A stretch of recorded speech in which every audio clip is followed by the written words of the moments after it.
प्रेम से बोलिए मंगलमय भगवान की जय हो। जय जय भगवान विष्णु की जय हो।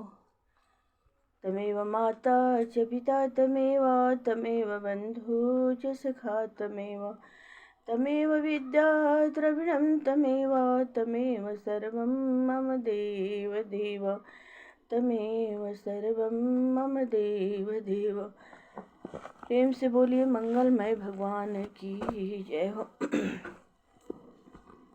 भूतनाथ ने मुदित हो दिन हो बर मुनि राय, कर दर्शन निज नाथ के गए मुनि हर्षाय।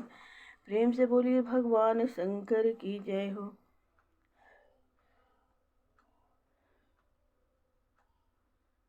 श्री सुजी बोले, हे सौनक जी, मुनि मार्कंडेय जी ने भगवान की योग माया का इस प्रकार अनुभव करके उन्होंने यही निश्चय किया कि मायापति भगवान की माया से मुक्त होने का एकमात्र उपाय उनके शरण में जाना ही है। इसलिए वे उन्हीं के ध्यान में स्थित हो गए। जब मार्कंडेय जी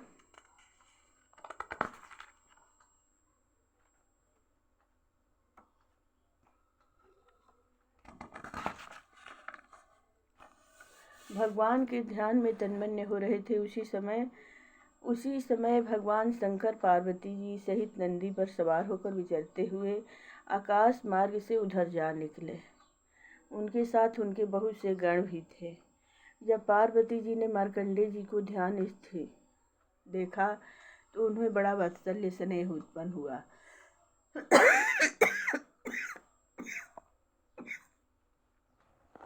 जय हे प्रभु, दया करें हे नाथ। वे उस ब्राह्मण की सूखी हड्डियों तथा शांत अंतःकरण को देखकर उनकी तपस्या का प्रत्यक्ष फल देने के लिए भगवान शंकर जी से प्रार्थना करने लगी। भगवान शंकर बोले, हे पार्वती, इन ब्रह्मर्षियों को न लोक की इच्छा है, न परलोक की इच्छा है और न मोक्ष की ही इच्छा है। इन्हें वरदान की भी कोई इच्छा नहीं है। इन्हें भगवान की परम भक्ति प्राप्त हो चुकी है, किंतु फिर भी मैं तुम्हारे कहने के अनुसार इनसे बात करूँगा, क्योंकि ये बड़े महात्मा हैं। संत पुरुषों के समागम से सुख के अतिरिक्त दुख तो प्राप्त हो ही नहीं सकता है। इतना कहकर भगवान शंकर जी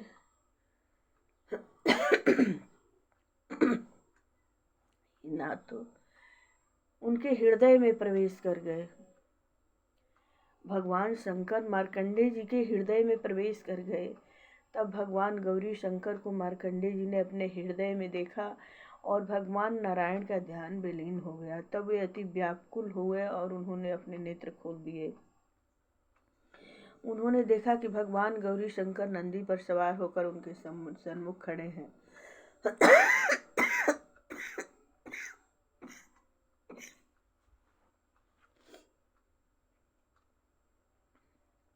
उनके सिर पर चमकती हुई पीली पीली जटाएं शोभा पा रही हैं। 3 नेत्र 10 भुजाएं, लंबा तड़ंगा शरीर सूर्य के समान प्रकाशित हो रहा है।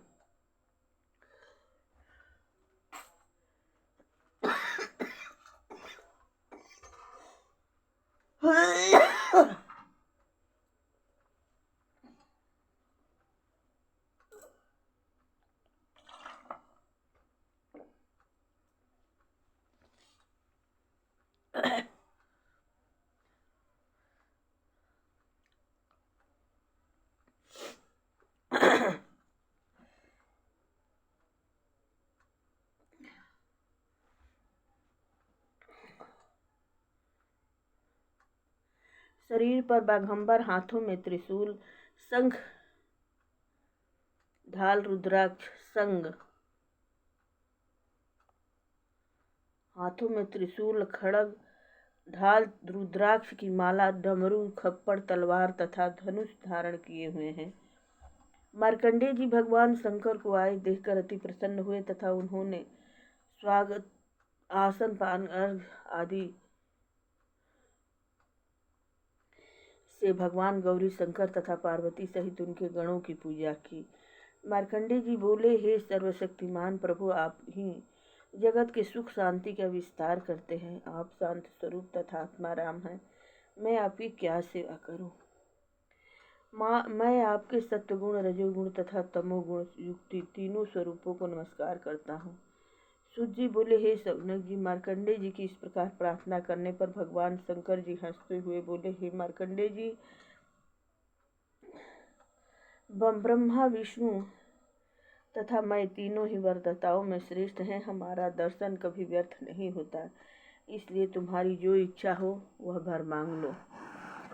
जो ब्राह्मण स्वभाव से ही परोपकारी अनासक्ति भाव से मेरी सेवा करते हैं, उनके लिए ब्रह्मा, विष्णु तथा मैं भी उनकी सेवा में लगे रहते हैं। जो सदा सर्वदा सर्वत्र तथा सर्वथा आत्मा का ही दर्शन करते रहते हैं, जो किसी में भेदभाव नहीं मानते हैं, उन महात्माओं की हम लोग सेवा करते हैं। हे मार्कंडेय जी, तुम जैसे संत पुरुष तीर्थों के भी तीर्थ तथा देवता है, क्योंकि तीर्थ तथा देवता बहुत दिनों में पवित्र करते हैं, और आप जैसे संत लोग केवल दर्शन मात्र से तत्काल पवित्र करते हैं। सूत जी बोले, भगवान शंकर के ऐसे रहस्यमय गुंड वचनों को सुनकर मार्कंडेय जी का हृदय भर आया। उनका हृदय भगवान विष्णु की माया से बहुत दिन तक भटकते भटकते थक गया था। भगवान शंकर की अमृतमयी वाणी से उनके सब कष्ट मिट गए। मार्कंडेय जी बोले, जो भगवान शंकर सर्वशक्तिमान तथा सारे जगत के स्वामी हैं, वे भी भक्तों का अधीन होकर मेरे जैसे प्राणियों की वंदना तथा स्तुति करते हैं। उनका ऐसा करना प्राणियों को धर्म का आचरण सिखाना है। वे स्वयं अकर्ता होते हुए भी प्राणियों के आचरण के लिए कर्म करते हैं। आपके दर्शन प्राप्त करके मेरा जीवन सफल हो गया है। आपके दर्शन से बढ़कर मेरे लिए कौन सा वरदान शेष रह जाता है। आपके दर्शनों से ही मैं पुण्य काम तथा सत्य संकल्प हो गया हूँ। मैं केवल आपसे यह वर मांगता हूँ कि आप में, भगवान में, उनके भक्तों में मेरी अविचल भक्ति सदा रहे। श्री सूत जी बोले, हे शौनक जी,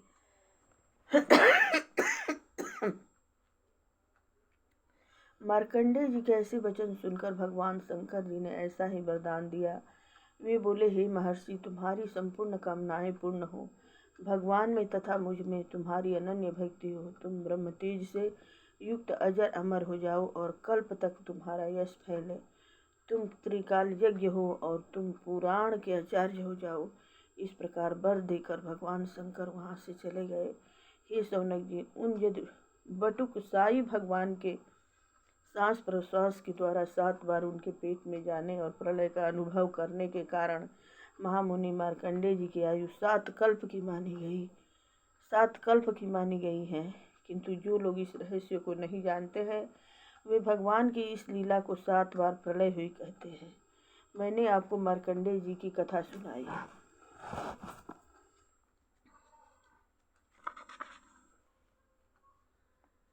दी। जो इसका श्रवण करता है वह कर्म वासनाओं से छूटकर मुक्त हो जाता है। अब मैं आप लोगों को 11वां अध्याय की कथा सुनाने जा रही हूँ। भगवान के अंगों तथा उनके आयुधों के रहस्य का वर्णन। शौनक जी बोले, हे सूत जी,